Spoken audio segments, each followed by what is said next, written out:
Well, the U.S. Coast Guard is continuing the pursuit of an oil tanker in the Caribbean that the White House links to Venezuela. U.S. officials say that the tanker didn't stop when the Coast Guard tried to board it Sunday. The White House alleges the ship is part of a shadow fleet that carries Venezuelan and Iranian oil. U.S. forces did intercept another tanker on Saturday. The White House claims that vessel was carrying sanctioned oil from Venezuela. Independent ship tracking sites say it's owned by a Hong Kong company. And U.S. media outlets report the tanker wasn't on the sanctions list. Targeting Venezuela's oil exports is part of U.S. President Donald Trump's escalating pressure campaign against the Venezuelan regime. And for more on this, Alejandro Velasco joins me now. He's in New York, an associate professor of Latin American history at NYU. Alejandro, good to have you back here on Morning Live. Thanks so much. I appreciate it. This is another major development since, the last time we have spoke, clearly, of course, on a geopolitical level. Talk to me about your assessment of what you're seeing happening here, what the United States is looking to achieve as it continues to actively pursue Venezuelan-linked oil tankers. Yeah. I think what we're seeing is a couple of things. The first is, and this might sound a little bit like a paradox, that Donald Trump has decided that an actual either ground invasion for sure, but even military strikes on Venezuela itself are likely not on the table for now. I think that he sees the domestic landscape in the United States and sees that would be a tremendous political risk. But that means then that they need to exert even more maximum pressure than they did in the first Trump administration, try to break the government from within. And of course, they do know that the primary lifeline, not only of Venezuela, but the government itself, is oil and its ability to export its oil. And so this escalation, not just of sanctioned cruisers and oil tankers, but also unsanctioned ones, suggests that they are willing to take that additional step to really cut off any of the government's access to resources. You mentioned the government there, and there's talk that this is also part of that strategy to push for the regime change, to push Maduro out. That's right. And, one of the things to consider is that the Trump administration, and Trump in particular, has long said that the United States should not be involved in regime change operations abroad. Mm-hmm. And so what they're trying to do is find some kind of justification that might have some leverage in the United States population, especially the Trump supporting population, in order to affect this kind of mission. So far, they've not been successful.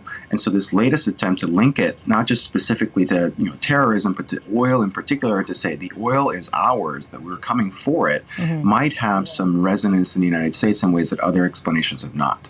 Does this then, that sort of reasoning behind that explanation, then come in keeping with this would be legally under international law for them to pursue?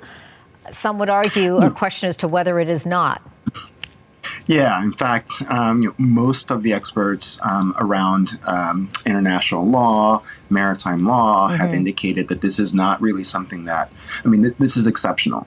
The idea of taking unsanctioned material and targeting it for seizure is not anywhere under maritime law. It's also important to remember that the sanctions that the Venezuelan oil industry is under are U.S. sanctions. They're not, they're not imposed by the United Nations or multilateral bodies. And so this is really specific to U.S. government efforts mm-hmm. to target one particular industry. And so that has made the question of whether the law is on the U.S.'s side a little bit murky at best. We've also been getting a bit of that mixed messaging from the president. He had an interview with NBC over the phone, and one of the questions, I guess, that was put forward to him is whether or not the possibility of war with Venezuela. We understand that the president said that he was not taking, or alluding that he was not taking that off the table, saying, quote, "I don't rule it out, no." And as I mentioned, that was in a phone interview with NBC News. What is your assessment of that? Reading in, there's a few words there that do raise those alarm bells. They do. I think part of it, right, is discursive, this kind of war with words. But also to think a bit about putting the Venezuelan government on the defense and to really be guessing as to what the next steps are going to be on the part of the Trump administration. Mm-hmm. There's also, the question of if you amass this significant presence of military personnel, military equipment, with the kind of specter of intervention. Every day that you don't actually use that equipment for something kinetic undermines your stated discourse of trying to, affect the kind of regime change, right? And so, Trump is in a little bit of a difficult position that he's amassed this amount of troops and materiel, but if he doesn't use it, then it feels like the Maduro government is in fact winning this war.